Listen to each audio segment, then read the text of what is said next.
Welcome to the Blueprint Podcast, where we throw out the old blueprint so you can become who you were always meant to be. I'm your host, Jason Smith, and if you haven't already, make sure you click the subscribe button and share this podcast with your friends on social media and tag me in it at JBirdFit. Today, I have a special guest for you, Kavita Ajwani. Kavita is a certified dating coach with over a decade of experience helping growth-minded men find true love and connection. Starting as the speed dating queen with her successful speed dating company, Kavita transitioned to coaching, driven by her passion for guiding men in the dating world. Her unique approach has transformed the lives of countless men, helping them regain confidence and build meaningful relationships. Kavita, welcome to the Blueprint Podcast. Just like there's no shortcuts in dating. Let's Right. get started. Kavita, welcome to the Blueprint Podcast. Tell everybody who you are and who you help. I am Coach Kavita. I'm a love coach exclusively for growth-minded men who are looking to re-enter the dating scene and want to find love. How did you get started in this journey of wanting to coach men, not just on dating and relationships, but all of the different struggles that come along with that? I ran a speed dating company for Okay. many years. My company started as a speed dating company. I was known as the speed dating queen. And when I finally stopped running speed dating events, which was very challenging because speed dating was like in my DNA at that point. At that point, are you traveling around, going to different places and setting up speed dating opportunities at different restaurants or bars or event spaces? Is that how that worked?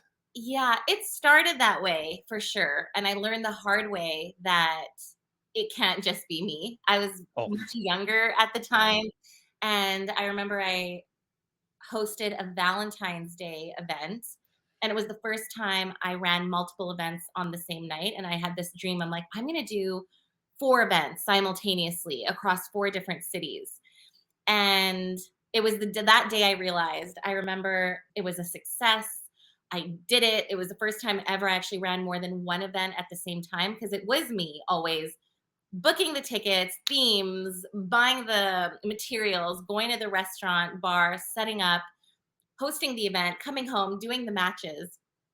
And it was that day I realized, even though it was a huge success, I went into my car after running my event and I just burst into tears because it was so overwhelming managing everything all at once. And it was, I think, not my last event I ever hosted, but that was when I really took a back seat and I grew a company. And what I realized I became was an event planner.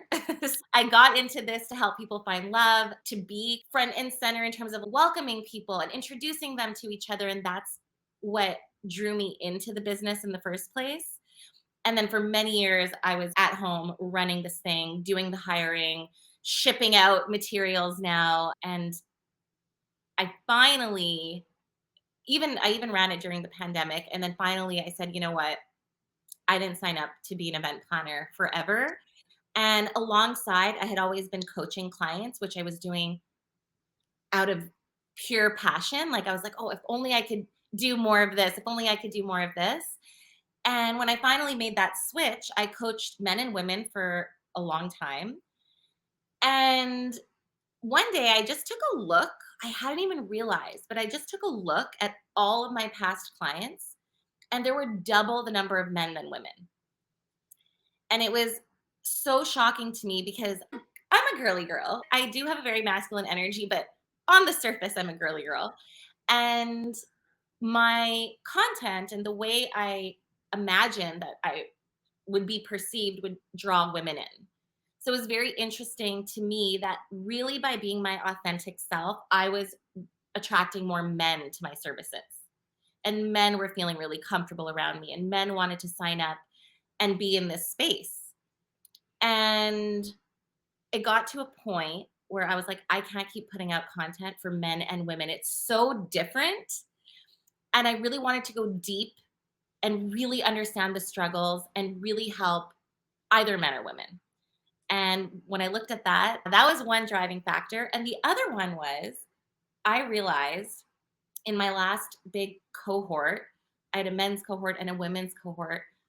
Every time I had to show up to teach and coach women, I was kind of stressed for some reason. I would be a little bit Now, stressed. there's a reason, so let's dig into that for a Yeah. second. What was it about that was causing a little stress? Yeah, expectations. Okay, that's fair. Yeah, expectations, I think would be the biggest thing. I just felt that there was a lot of pressure on me. And when I had a men's cohort, I was just really relaxed and at ease. I really felt like I could show up and I would be I don't know, I didn't feel the pressure. And I really trusted that the feeling, like I really was just like, okay, this something is telling me that this is where I'm supposed to be and this is where I feel good. And when I feel good, I'm going to be able to do my best work. And And yeah. I think part of that is because you're showing up as your authentic self. You're embodying that inner feminine, even though you have some masculine traits and qualities that help you in business and in other areas. But then you get to interact with men who are openly receiving that. And then they get really interested because they like how this feels. They like this interaction. They're like, okay, I want more of this. So teach me how to get more of what this feels like. Mhm. Then, from a teaching standpoint or educational standpoint, what are some of the biggest challenges that you've found over the years that men face? If there were top three challenges, what would you say those are? Confidence in themselves, just believing two sides to confidence. One, in the way they're actually presenting themselves in dating with women, like what they're putting out there, having that confidence with women and dating. What are they putting out there? Yeah, what are they putting out? And then on the other side, confidence just is this going to happen for me? Like Yeah. they lost that confidence in this dream of being with a partner, getting the girl, having a girlfriend, having a deep connection with someone. They don't have the confidence that can happen for them anymore. So it's like this double-sided confidence sword. If they're suffering from an issue of lack of confidence, what are some of the steps that you help navigate them through to be able to regain that sense of confidence in themselves? One of the first things that we do, so I have a mini course. Now it's a course, but it's called Confidence King. Hmm. And sometimes what I explain to them is that or it feels that when I'm working with them, they feel like they have to go searching externally for their confidence. It's outward. They have to go find it somewhere. It's out there waiting for them, and they want to know where it is. And the first thing we do is, yes, you can go build confidence. You can go do things and you can go learn things and you can, if you wanted to spruce up your wardrobe and you could do those surface level things, you can build new skills. That'll give you confidence, sure. But it's really first step is reconnecting with the confidence that you already have, that you've disconnected from, that you have completely forgotten about exists. You're not recognizing all of the things that have gotten you to where you are today. And when I'm sitting in front of a man who has invested in himself by working with me, that is the kind of guy that has several accomplishments in his life and he's just not giving himself any credit. So it's really about first sitting down and I call it like chiseling, yeah, chiseling away this block Yeah. that they've put around themselves and finding that I call it like the Statue of David. Let's find that. Let's find that. Let's go there. Is that what it's called? Yeah.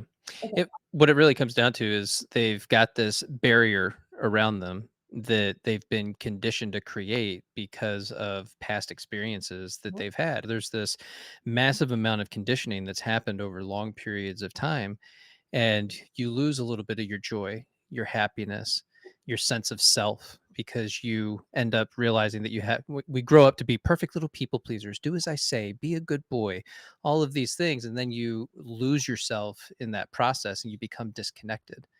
I like what you're saying, and that is you chip away at that block. The true authentic version of you Mhm. ends up manifesting out of something that is built off of pain and frustration and agony and sadness and anxiety and fear and frustration and Mhm. resentment. And I want people to know that it's not something that happens overnight.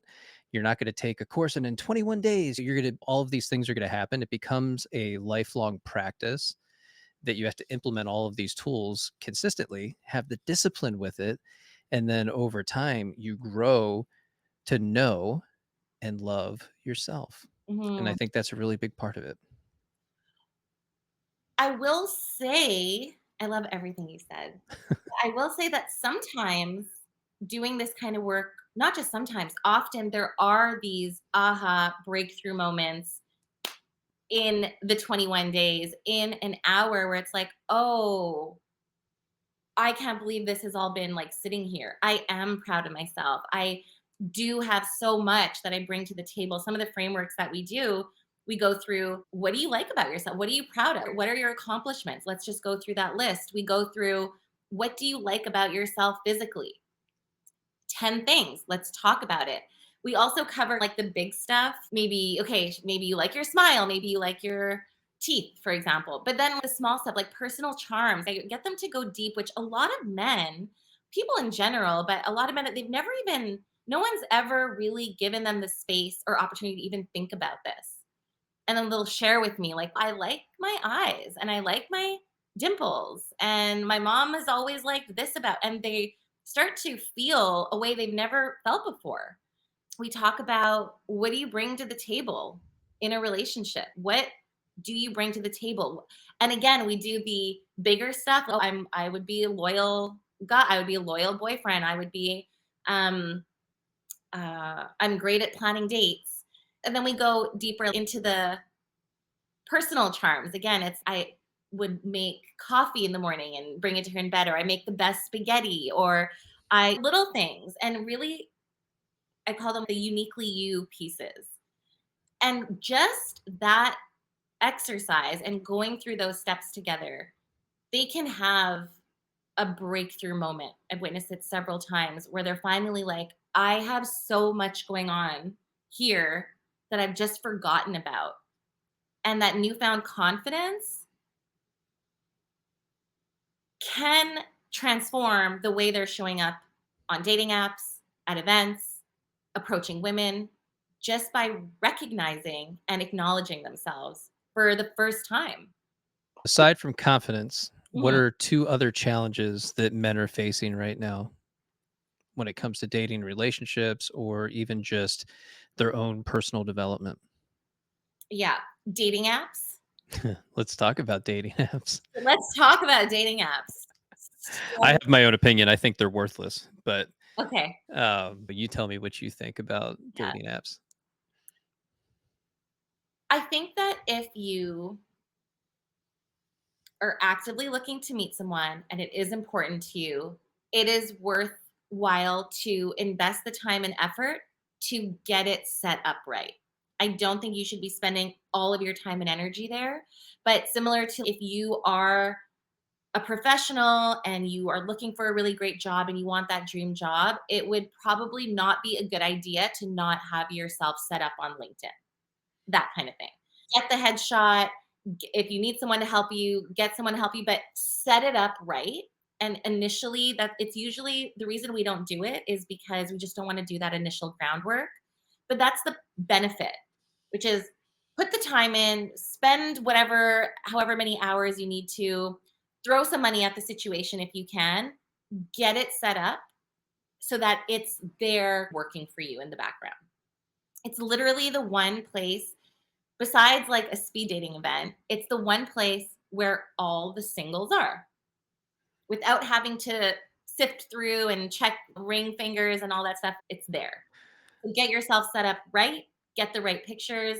And I think with men specifically, most profiles are so bad that with a little bit of guidance and effort, you can really stand out among the crowd. So I think there is a way to get them to work for you. And I think it's important to remember that women are equally frustrated with the online dating experience. It's not just men. I think men feel like women are having a blast and it's a party for them. We're all struggling on dating apps. So, not to bond with someone over that, but just to not go into it with this mindset of we're against each other here.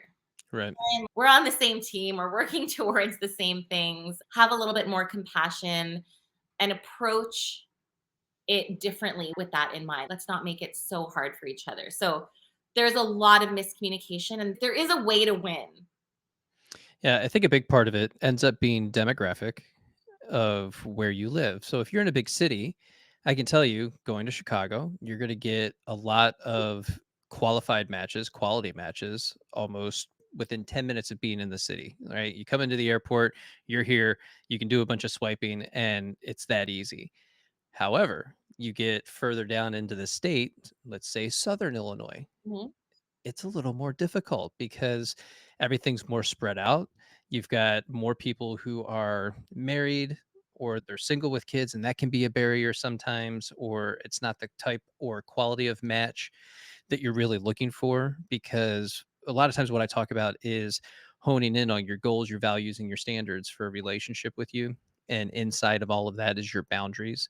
When you understand all of those things, you start looking at dating apps very differently because what you would qualify or pre qualify a date for previously, oh, they're good looking, but it says right here that they smoke weed. I don't smoke weed. I'm not really down for that, but they're super cute. And then you go on a date because, oh, they're super cute. Mhm. Now that's just gone against your values for what you actually want in a relationship. And if you're dating intentionally with the goal of being in a monogamous relationship that ultimately leads to marriage and children and all that other fun stuff, then you have to get really clear on the picture that you want, the type of relationship that you're willing to have with somebody. And so going on those types of dates when they're already out of bounds for what you want, you end up getting what you deserve in that scenario.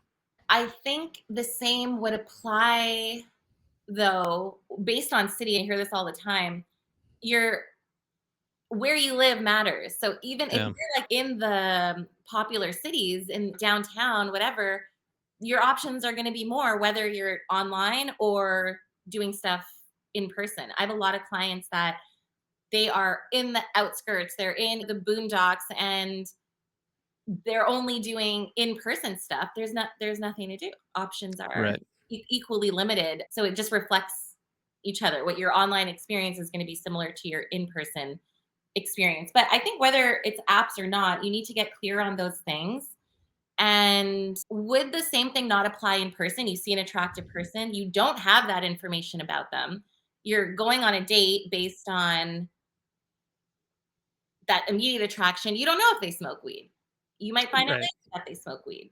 I think it really comes down to you knowing who you are and what you want from a relationship and the energy that you put out into the world. You're going to end up receiving that back. So I'm a big proponent for doing the things that you love, being out in public, meeting as many people as you can in public because you get to express yourself in a way that's more authentic to you, and people, they feed off that. They feel your energy in that moment. And so if you're out in public, whether that's getting coffee or, I'm not a huge fan of bars, when you're in the smaller town areas, that's usually where people are going to be hanging out. You have a better sense of what the experience is and how they're operating in that scenario. You see them talking to other people, you see the way that they carry themselves, and there's a lot of information that you can glean from body language. So when it comes to meeting in person, I think for me, that is so much better. At the same time, it's what you're doing in your business, which is allowing yourself to grow and expand and to put yourself in new and different rooms that previously you wouldn't have believed that you belonged in necessarily. So novelty, I think, is really important. And if you don't like the experiences that you're having in the area in which you live, then it might be time to go on a solo vacation or get out there and do something new and different in your life that's going to allow you to have access to different people. Yeah. The other part of that is working on yourself physically, mentally, emotionally, and spiritually. Because, like we said, you have that block that's all around you. And so that's the barrier to you being able to see the opportunities that are actually available to you in relationships. So the more you chip away at that block and you begin to hone the different parts of you and you build the skills that you missed out on when you were younger as a child and you've grown into this adult and you never saw it, you never experienced it, you never observed it. So how can you be the person that is going to be able to attract in that type of relationship? Yeah. That's why you get into coaching. That's why they get into coaching with you to be able to get rid of that block and then gain access to different types and quality matches? A big part of what I do is like even thinking, so I will always question, okay, you don't want to date the person who smokes weed? Why? You don't have to date the person that smokes weed, but why? And a lot of the time, these checklists, which I hate, have not been questioned in forever. They've not been questioned. And we will go through them one by one. Why does this matter to you? Was it because, I don't know, you felt this way at 20, or you had a partner that smoked weed at 20 years old and now it's just this thing that you, I don't know, it triggers you now, but why? Then there's the other thing, which is like there is this like duality in the world, and the most important thing you can do is explore, like, what if I did the opposite? What does that look like? What if I dated someone who's the opposite?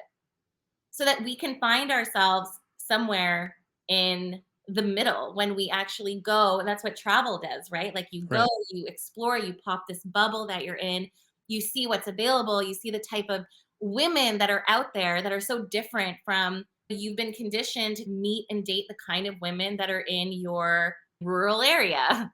And you actually go out and see, oh my God, there are women that I would never even have thought could be my type. So I think it's really important to get clear. You have to get so clear on who you are, what you're all about, what you stand for to today. And I think a lot of people are stuck in a version of themselves from before, and they're bringing that into their dating experiences now. So I do think it's important to question everything and go out and explore not only the opposite of you and that complete other side of you, but I think of others as well. How do you get people to let go that old version of themselves? I think when they're working with me, that's why they're working with me. There's something that is here that's not working. And part of my process is to, if you're going to work with me, you have to trust me, and you have to trust my process. People say, if I'm going to, I will do this and not this. I'm like, this is a formula. To an extent, this is a formula. I ran a 30-day program recently, which was a short program, but there were some non-negotiables in the program. Like you had to meditate for 30 days. You had to do this small talk challenge. It's a 30-day thing. No one's saying go meditate on top of a mountain in a year from now, but Right. there's a thing. You want your goal is you want attention from women. You haven't had attention from women in so long. Why meditate? They're like, why would I ever meditate? This has nothing to do with it. And I'm like, listen, you signed up, you want these results, these are the things you have to do. And I had clients that were like, I'm not going to do this part, or it's, yeah, the program's going well, but I haven't been doing this. And I'm like, it was literally called the 30 for 30 formula. It is a formula. When you remove an ingredient, it is no longer a formula. It no longer tastes the same. It doesn't work anymore. Right. um so that's coming into my world. Is I have worked with so many people who have found love. And when you've been in this space for so long, or as I'll speak for myself, I've been in this space for so long that no matter who the person is, where they've come from, where they're going, those things matter. But there are certain pieces that just work and have worked again and again and again and again. And having that experience, now I can bring those pieces in and be like, okay, these are the things. And this is the way it flows, right? Starting with the confidence king and cultivating your confidence and chipping away that block. So following a very specific process overall. Yeah, trying to get people to follow steps in a process. Everybody asks for it. Everybody wants it. Tell me what to do and I'll do it. Yeah. And then you lay it out, you give it to them. You can put it all nice and neat in an Excel spreadsheet or something that's super easy for them to access, that they can keep on their phone, look at, or paste on the mirror or whatever. And they have to look at it every day. But getting them to actually take the steps for all 30 days it's brutal sometimes because they don't trust themselves, and they end up in this place of sabotaging themselves because they don't think that they deserve it. It's not that they can't do it. You absolutely can do it. You can do anything for 30 days, right? You can put the effort into it. You can be disciplined. You can be consistent. But I think the barrier ends up being you don't trust yourself and you don't believe that you're worthy of the investment. And I think that's a really hard barrier to overcome. Yeah, I'm okay with it. I'm a certified coach. I've been in programs, I've done the work, and part of becoming a coach, it was finally realizing that I don't have to control what someone's outcome is, and trusting and believing and honoring them for where they're at in their process. So I'm not the put I will say, listen, if you're not getting the exact result that you say you wanted, that's because you're not doing these things, but you may not be ready to do those things, and that's also okay. It's honoring that. Actually took me a long time, was to realize that your timeline is your own, and you will move at a pace that makes sense for you.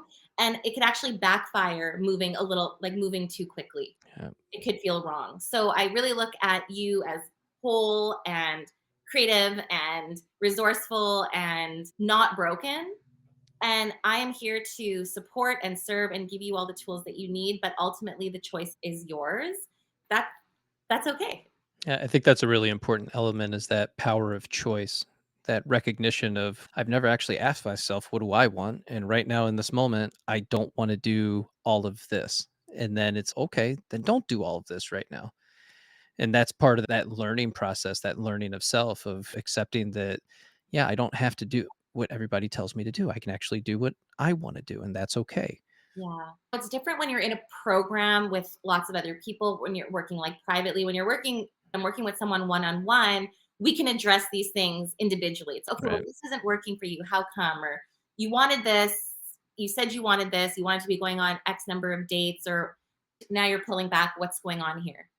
In a group, it's a little bit different, even though I'm very involved and I become just I'm so immersed in the space. Even I don't hold myself to my own boundaries, but I think it's fine because I love it and I'm in there and What's a boundary that you're not holding yourself to?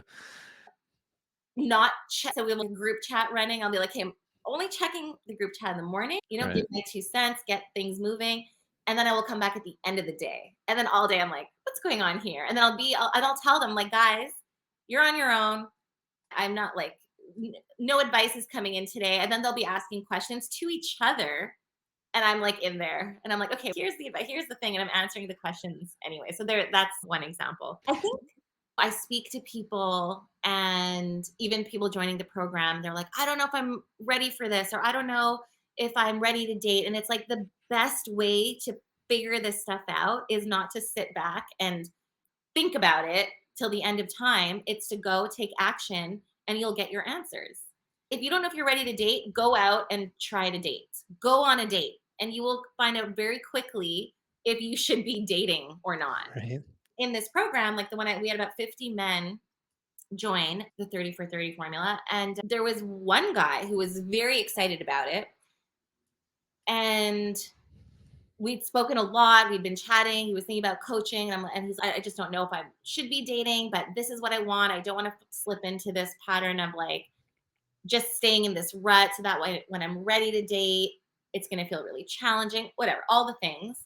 So he joined, and then within a week, he was just like not around, not participating, not following the steps. And I checked in, and this was so helpful. This was an inexpensive, very accessible program, Yeah. but he was like, this was everything I needed to know, that dating is so not for me right now. He's like, being in the energy with these other men who are like really wanting to get on dates, working on their dating profiles, like loving everything in the program, loving that energy. I felt so repelled by that energy, like thinking about women and thinking about dating and thinking about getting back on the apps. It's the last thing I should be doing right now. And it brought him so much clarity, where before he was feeling so much FOMO and he was worried that he may slip into patterns that were gonna be like working against him when he started dating again. That was such a gift. Everybody always says that you got to heal first before you can go on dates, and it depends. So if you're somebody who has a disorganized attachment style, that can be extremely difficult to navigate, especially in today's dating world, because everybody's all over social media and we love different words that I'm not going to mention here because everybody gets really excited when we say those keywords. You have to look at these things and begin to recognize that what is your emotional capacity in this moment to be around other people? Are you able to give and receive love? Again, that inner acknowledgement of, well, what do I need right now? With a more disorganized attachment style, it's going to fall under how can I begin to give to myself, accept myself, love myself, and really get into that sense of self and create that. It's the your self image and then your idealized self, and then begin to pull those two things together, fill in the gap in between those two things. Then, over a period of time, when you begin to trust yourself and trust your discernment and your decision making, that's a great opportunity to step out and say, you know what, I am ready to go on a date. I am willing to give this a shot. So for some people, yeah, you know what, isolation for a little bit of time to get to know yourself and build yourself up physically, mentally, emotionally, and spiritually can absolutely be the right thing to do. For everybody else, I would say, yeah, you know what, get out, date, Yeah. experience people, right? But let go of the outcome that comes along with that. Stop pre-qualifying people before a first date. We're going to pre-qualify some very simple things, right? Make sure they're a fairly normal person. They have some social media, hopefully, that you can look at, or at least a LinkedIn profile that you can go to and say, okay, decent human looks like, still going to have my guard up and meet in a public place and have a great exchange with some stranger. I see so many people pre-qualify. This is an anxious attachment way of looking at things. They pre-qualify. They create a story Mhm. before they even meet this person. This is the love of my life. They are amazing. I cannot wait to see them. They are a 10 out of 10. They have all these wonderful and amazing things. I look them up on all of their social media. I know their backstory. I know their mom and dad's name. I know everything about them. And then they go on the date and they're like, this is who this person is. And then 3, 6, 9 months later, that's not who the person was. They were never that person. But you've got this story running in the background of what's going to happen next, Yeah. instead of leaning into the present moment and actually being curious about the other person to get to know who they are at a fundamental level. I think it's also I'm going back to just like doing the opposite. So when you recognize a pattern in yourself that every time you end up in a breakup, even if it's short, you date someone for a couple months, like what is that pattern of the way you see yourself getting back to into dating? Like what like really paying attention to your patterns. In some cases you might isolate yourself for too long. Again and again, it takes you that much more time to get back out there. In other cases, you get back out there like way too quickly. You feel ready. You almost need that. If you notice that you like need that validation or attention, or you can't be alone. You can't take that time and be with yourself. So just recognizing that, and because I've had clients who will slip into taking too much time for themselves, then they push themselves to get back out there faster. Then they slip into that pattern too far. Mhm. And it's like finding that balance, but just saying, okay, what have I done the last few times that has not worked? What have I done? What are the actions that I'm taking that are leading to feeling this way, that are leading to filling in the gaps? Like what are those beginning steps look like? You can begin to create a new framework if you can cultivate enough self-awareness in the moment of how you start relationships. What does that process look like? Look at your past 5 relationships. How did they start? What were the circumstances? Author that story. Get a notepad and a pen, start writing this stuff down. Author the 5 different stories of your past relationships. Where did you start to feel anxiety, fear, pressure, frustration, resentment, distance? What month was that? What were the circumstances? Where were you hanging out? And like really create this picture that's very detailed about the experience. You'll start to see the patterns, and it's just, oh, that's I do this every single time. Yeah. And it's always in the 3rd month of dating. Why does it always happen? I have no idea. It's I'm dating the same person over and over again with a different face. So what do you tell people that have that experience? I you asked me a question before, and I think this may answer that one and this one, which is like really coming back to the process. Like, how do I help men? What is really happening? And a big one is recognizing that I actually had a hard time with this myself with clients because my whole brand is be yourself. The right woman will come along. Like we But I don't know myself. exactly be your authentic self, be your Yeah. authentic self. But when your authentic self to you is this anxious version, it may feel like so. Okay, I'm bouncing around a little bit, but here's an example. The client will say, okay, but I texted her back right away because, or I texted her because I was thinking about her. But Kavita, I don't want to play games. You told me that I can be myself. So I felt like I was feeling anxious. They probably won't frame it that way. They don't necessarily know that's why they're doing it, but they will think that they are being themselves. I don't want to play games. I have clients that do this. I have girlfriends that do this. Everybody does it. And what it comes down to is that it's actually not yourself. You have become a version of you that is not your authentic self, that feels like it's you.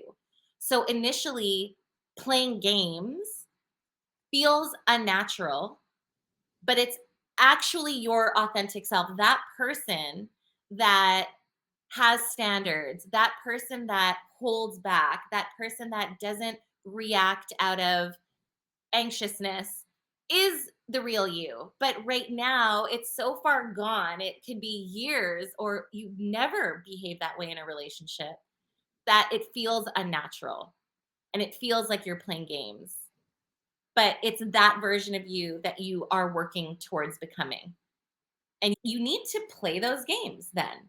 You need to distract yourself in that moment and do something that's good for you instead of jumping on your phone or holding your phone in your hand waiting for her to text back. On that note, give us a brief masterclass on texting and dating. This is one of my favorite topics because I talk a lot about attachment styles, and of course, texting is a massive part of that, and just how people relate through messaging. First of all, I said this to a client once, and it was a huge aha moment for him. I said it in passing in a voice note, and he was like, "Oh my gosh, this was exactly what I needed to hear." That you are strangers. You are essentially strangers. And how wild is it to be so emotionally attached to a stranger? And it can feel like it's one way, but she is a stranger to you too. Right? So I always like I'll say it like, why are you expecting so much from someone? Like, you're a stranger to her. Give it some time. Like, she is not supposed to put her life on hold to run to her phone and make sure that you have been responded to. In fact, based on what you are sharing about the kind of woman that you want to meet, that should be the red flag, because you're telling me that you want a woman who has her act together, is independent, has an amazing life, has friends, has hobbies, travels, family oriented. You want a woman like that, but your expectations in terms of her behavior with you, that is misaligned. There's conflict there. So if you say that you admire and are drawn to and attracted to the independent and doing her own thing, then you should not have these expectations of her. So there's misalignment there. The other thing is, she is a stranger to you. You don't know her. And going back to what you said, you have created this version of her that is 95%, if not more, totally a story. Texting in early stage dating, I think, is unfortunately dangerous, when it could, if everyone was on the same page about being hyper aware that I have no idea what they're saying. I have no idea what these words actually mean. There's no tone. I'm attaching a tone, wording, what I believe these words mean. By doing it that way, if we both knew this was happening, but we don't, and we're just not, for whatever reason, willing to communicate with that level of clarity with a stranger. So, a few things: limit how much you text before your first date. If you have a good flow and it's working and it's vibing, great, go for it. I don't think dating is not black and white. It's my favorite part about being in this industry, is how it can change from one person to the next if you know what you're doing. Not based on their communication style, but if you are comfortable with communication and you are secure and you're having fun with it, you get to play, right? And if you're excited about this date with someone, but the texting chemistry is not there, leave it. It's okay. Leave it alone. With her, it's amazing. You're chatting, memes are flowing. Enjoy it. Great. So there is a level of self awareness to be able to navigate someone different than the other. But as a general rule of thumb, I would say the longer you text, things will fizzle out if you don't get that chance to meet. I have this framework. It's called the Y+1 method. And it's about how we live in a dating world where it's not just so hard to get the date. Now it's about keeping the date. So it's like Yeah. you get the date, but by the time you're actually meeting, it's, oh, you didn't text me all week. I just assumed we weren't going anymore. I assumed you weren't interested. So it's about keeping the date. And there's a lot of miscommunication around or confusion around how much should I communicate until our date? Because yeah, you can lose that chemistry, that vibe that you had when you set up the date. It can just go like this before the date. It's awkward. It feels like pulling teeth. You're trying to keep that momentum going. The Y+1 method is telling someone when you'll be in touch next and why. I'm so looking forward to our date on Friday. I have this crazy busy week. I'm working on this exciting project at work. Can't wait to tell you about it. Throw in like a little glimpse. This is the why part. Throw in a little glimpse into your life. Share, give a bit more value, right? Offer some value into what you're all about. I'm going to message you Thursday with some ideas of where we can go. So you just want to anchor those two things. When you're going to be in touch next and why. So that you don't not I'm not saying you have to cater to someone's attachments or like anxiety, but there is a lot of filling in the gaps because we're meeting online, because we haven't met before a date. Give them that relief of it's not that they're not interested. Oh, he's working on this exciting project at work. Get them excited. Create that and then be the guy or the girl, be the guy who sticks to his word and reaches out on Thursday. And then if the mood strikes, if you were to message on Wednesday, you send a meme or a message like, oh, I ended up trying the coffee shop that you mentioned. You're right. The cappuccino was amazing. Then that comes as a nice surprise and a welcome surprise. And it feels good and it feels authentic versus this thing that you feel like you have to do because you don't really know how to navigate the space.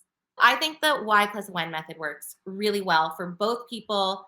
You've set up the expectations, everybody's clear on what's going on, and it removes the anxiety for everybody involved and the confusion about when am I going to hear from them? Why didn't they message me? Or is the date still on, et cetera, et cetera. Yeah, you will absolutely text yourself out of a potential date. You swipe, you start engaging, and then it goes on for 2 weeks. Maybe you've asked for a date, they committed to a date, and within that 2-week period, you're still texting back and forth, and it's often then it starts to trail off just a little bit over a little bit of time, and then poof, It's no more date. it's not "Hey, I'm gonna have to cancel. I forgot that I had this thing that I had to do with somebody else. It's not you." and that is a part of so I said two. I answered two of what are the biggest struggles. So dating apps, confidence, and the third one is approaching women, like the in Yeah. person. How do I approach someone? How do I go up to them? What do I say? I'm too nervous. These kids today, man, they don't know the pain of having to walk up to somebody at the mall that you're gonna have to see at school on Monday, and to ask them out on a date face to face with just cold. I know. I know. Yeah. It's good time. It's character building. It's what I hear men say that it's the number one thing they want to figure out and learn, and women saying it's the number one thing they wish men would do more of. Yeah.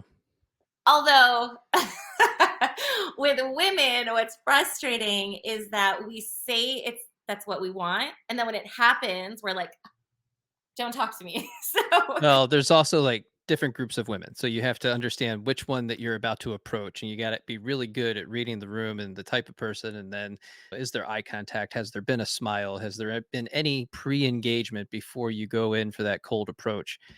There's just different things that you gotta be looking for. I'll push back on that just a little because the best opportunity or the easiest opportunity would be a woman that's on her own, right? Standing alone, ideally, coffee shops, sitting at Starbucks, whatever. But The problem with today is that everyone's on their phones. Yeah. So when you're alone, you're typically on your phone. So I do tell men, like, if you're gonna stand around and wait, because I want men to approach women in the most kind of, not waiting till they're at the event, not waiting till they're in the perfect environment. I really want it to become this natural thing about, even if it's just small talk, starting conversations with women anywhere and everywhere, right? Like, you attract what you are, not what you want. So if you're never engaging with women, don't be surprised if women are never engaging with you. Be out there, just talking, have that energy exchange as often as possible. But with that said, if you are in today's world, if you are going to stand around and watch and wait for a signal, you could be waiting a very long time. And during that time, you may come across as very creepy. If you're, It's looking for that equivalent of the handkerchief drop from old times. I, It's like we've gotten away from this, and again, women can have any guy that they want. So all you have to do is make the acknowledgement that I'm interested in you. That's the handkerchief drop. And so we can do that now with body language, with eye contact, with a simple smile. Like, that's that invitation in. Or you're at the grocery store and you see a cute guy that you think you might be interested in, and he picks up a box of something. Hey, what do you make with that? Super simple conversation starter, right? And it's just, we can shift into these different roles and be playful to begin that starting stage of communication, which I think is very difficult for a lot of people on both sides. Mhm. I got so excited about A the handkerchief, yeah.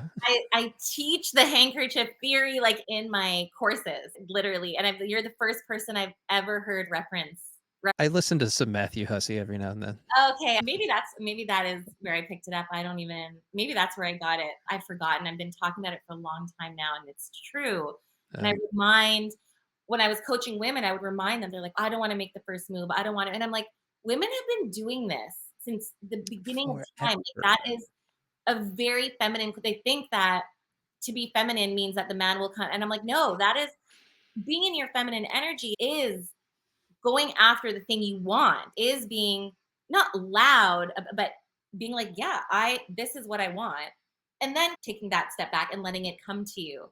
So it's a big piece that I, used to talk to women a lot, like, signal the guy. I feel like I've done my part on the women's side. Now I'm working on the men's Yeah. side, but Use that energy. Draw that guy in. Stay in integrity with yourself, and just recognize that you have a ton of power to pull in the type of people that you really want to reel in, but you got to drop the handkerchief. I hope that all the coaches that are working with women are doing their part and making sure the girls know that they need to participate. This is a two-way street. Yes. Let's go in for a final question. What are some red and green flags in dating for 2024? People who, green flag, honor their word. I'm going to text you so it's not about the constant communication. It's not about matching your texting frequency. It's not about any of that. It's just about actually doing the thing that you said that you will do. I find that people are so jaded today because they can't trust anything about their dating life. So the guy will get the date, and I'm like, "Oh my god, amazing. Like, you landed this first date. It's been so long. It's been 3 months since you got a date, or one." And they're like, "Yeah, but is it going to happen?" So it's this flaky dating scene. So I'll speak just based on, because I coach men. So I will coach them and tell them, but women that actually stick to the date, show up, do the thing that they said that they would do. Huge green flag. And it counts for so much more than some of the things that we call green flags. So somebody who's texting you constantly, you may think that's a green flag, but this is the real green flag. I'll add to that the person that cancels, Hmm. but then immediately sets up another time. Hmm. Massive green flag, because we have to understand that we all have extremely busy lives. There's always going to be things that are going on, things that are going to pop up, a tire that's going to go flat, a dog that's going to get sick. There's all these things in our lives that are going to happen. So if they cancel, it's not to be taken personal. However, there's a caveat. they have to want to rebook that opportunity. And if that doesn't happen, I would think twice before accepting another date or trying for one. But it's a big one. I think if she reschedules, that is what we it's so nice. It's a huge green flag. I would not say that I would say it's absolutely worth what is the right way to say this? I am quite against dismissing people for their behaviors before we've gotten to know them. So I would not say it's a red flag. I would say it's a super green flag if she cancels and reschedules right away. Yes. I would not dismiss someone for canceling and not rescheduling. And I would absolutely encourage a client of mine to suggest the next date. Not immediately, oh, no, no problem. How about next week? Take a break, give it a little bit of space, and then message like, hey, what about next? Because that effort to see if they are interested or not is worth the energy than starting back at square one. That one step of checking. And if you're a woman, and you said it, not me, but if you're a woman who has all the options and lots of messages and lots of guys messaging you and you are super busy, it may not be on your radar to immediately reschedule the date.